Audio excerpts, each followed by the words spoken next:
Proverbs 1 chapter 2 chapter हम पढ़ेंगे Kings James version में से। Chapter 1 the use of the proverbs exhortation to fear God and regard parents wisdom complaints of the contempt of scorners। First verse से पढ़ेंगे। The Proverbs of Solomon the son of David king of Israel, to know wisdom and instruction, to perceive the words of understanding, to receive the instruction of wisdom, justice and judgment and equity, to give subtlety to the simple, to the young man knowledge and discretion. A wise man will hear and will increase learning, and a man of understanding shall attain unto wise counsels. To understand a proverb and the interpretation, the words of the wise and their dark sayings. The fear of the Lord is the beginning of knowledge, but fools despise wisdom and instruction. My son, hear the instruction of thy father, and forsake not the law of thy mother, for they shall be an ornament of grace unto thy head, and chains about thy neck. My son, if sinners entice thee, consent thou not. If they say, Come with us, let us lay wait for blood, let us lure privily for the innocent without cause. Let us swallow them up alive as the grave, and the whole as those that go down into the pit. We shall find all precious substance, we shall fill our houses with spoil. Cast in thy lot among us, let us all have one purse. My son, walk not thou in the way with them. Refrain thy foot from their path, for their feet run to evil and make haste to shed blood. Surely in vain the net is spread in the sight of any bird, and they lay wait for their own blood. They lurk privately for their own lives. So are the ways of everyone that is greedy of gain, which taketh away the life of the owners thereof. Wisdom crieth without, she uttereth her voice in the streets. She crieth in the chief place of concourse, in the openings of the gates, in the city. She uttereth her words, saying, How long, ye simple ones, will ye love simplicity? And the scorners delight in their scorning, and fools hate knowledge. Turn you at my reproof. Behold, I will pour out my spirit unto you. I will make known my words unto you. Because I have called and ye refused, I have stretched out my hand and no man regarded. But ye have set at naught all my counsel, and would none of my reproof.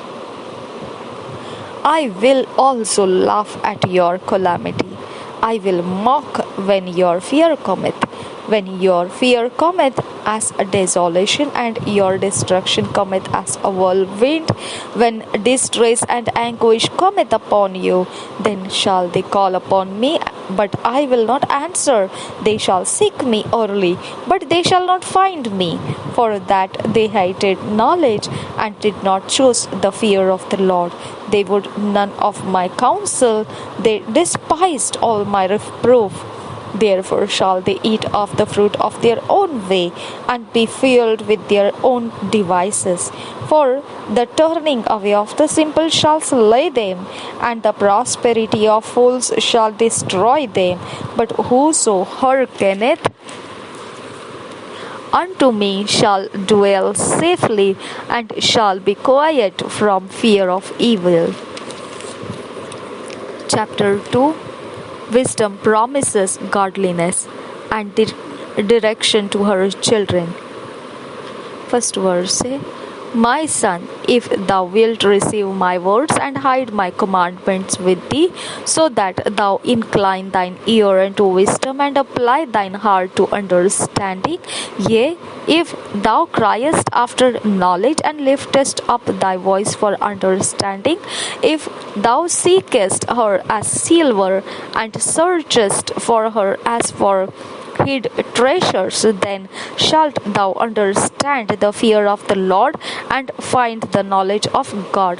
For the Lord giveth wisdom, out of his mouth cometh knowledge and understanding. He layeth up sound wisdom for the righteous. He is a buckler to them that walk uprightly. He keepeth the paths of judgment and preserveth the way of his saints. Then shalt thou understand righteousness and judgment and equity, yea, every good path, when wisdom entereth into thine heart, and knowledge is pleasant unto thy soul. Discretion shall preserve thee, understanding shall keep thee, to deliver thee from the way of the evil man, from the man that speaketh froward things, who live the paths of uprightness, to walk in the ways of darkness, who rejoice to do evil and delight in the frowardness of the wicked, whose ways are crooked and they froward in their paths, to deliver thee from the strange woman, even from the stranger which flattereth with her words, which forsaketh the guide of her youth, and forgetteth the covenant of her God. For her house inclineth unto death, and her paths unto the dead. None that go unto her return again, neither take they hold of the paths of life, that thou mayest walk in the way of good men, and keep the paths of the righteous. For the upright shall dwell in the land, and the perfect shall remain in it. But the wicked shall be cut off from the earth, and the transgressors shall be rooted out of it. नीति वचन पहले अध्याय से पढ़ेंगे, पहला अध्याय और दूसरा अध्याय BSI बाइबल में से पढ़ेंगे। नीति वचन का महत्व। दाऊद के पुत्र इस्राएल के राजा सुलेमान के नीति वचन।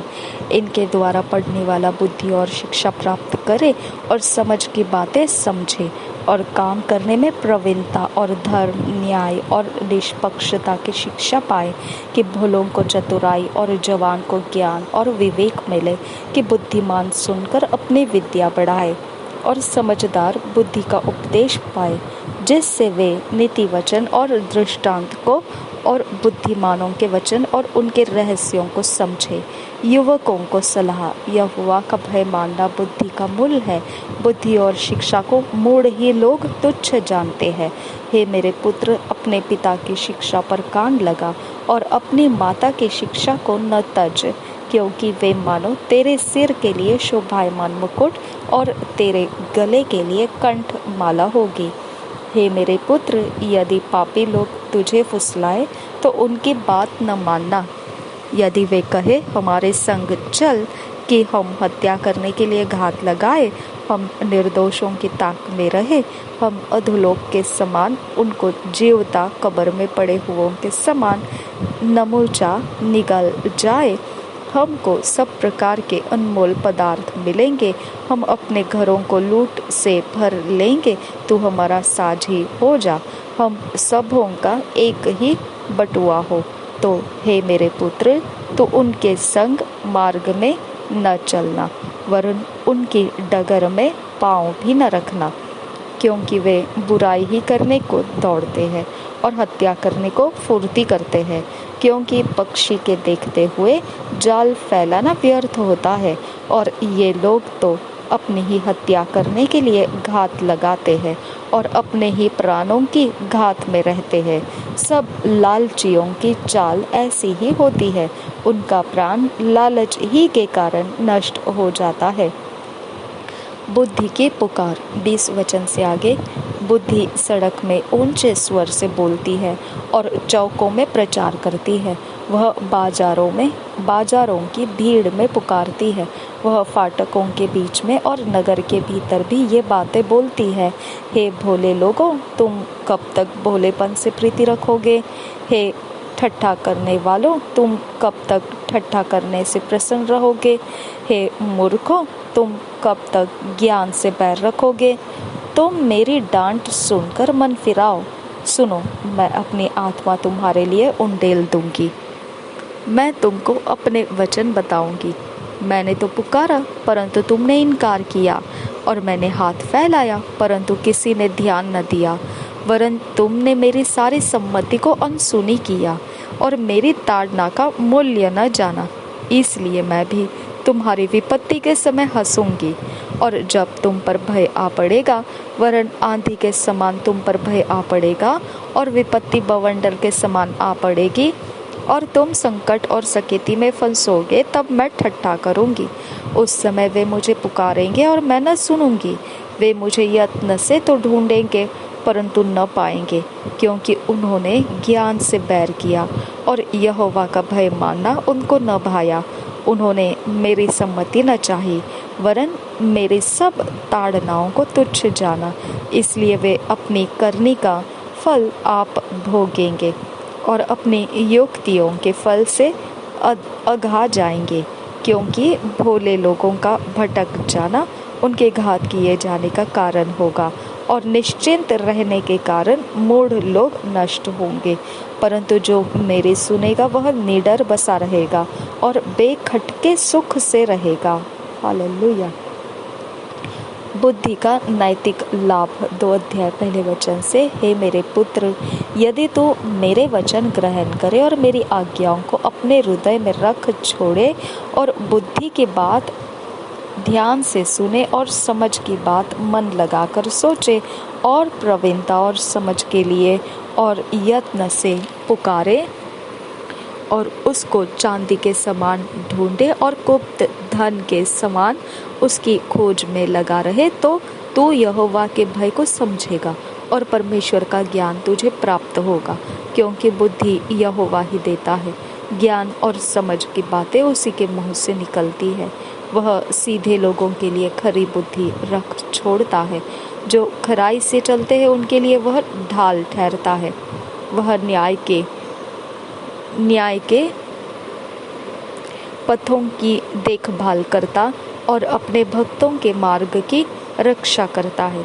तब तो धर्म और न्याय और निष्पक्षता को अर्थात सब भली भली चाल को समझ सकेगा, क्योंकि बुद्धि तो तेरे हृदय में प्रवेश करेगी और ज्ञान तुझे सुख देने वाला लगेगा।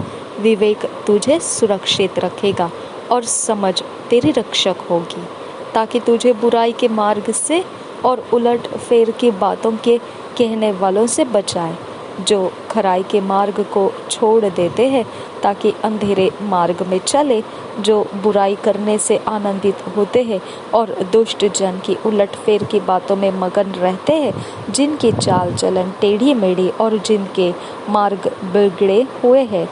तब तू पराई स्त्री से भी बचेगा, जो चिकनी चुपड़ी बातें बोलती है और अपनी जवानी के साथी को छोड़ देती और जो अपने परमेश्वर की वाचा को भूल जाती है। उसका घर मृत्यु की ढलान पर है और उसकी डगरें मरे हुओं के बीच पहुंच जाती है। जो उसके पास जाते हैं उनमें से कोई भी लौट कर नहीं आता और न वे जीवन का मार्ग पाते हैं। तू भले मनुष्यों के मार्ग में चल और धर्मियों के पथ को पकड़े रहे, क्योंकि धर्मी लोग देश में बसे रहेंगे और खरे लोग ही उसमें बने रहेंगे। दुष्ट लोग देश में से नष्ट होंगे और विश्वासघाती उसमें से उखाड़े जाएंगे। 2 साल का बाइबल रीडिंग।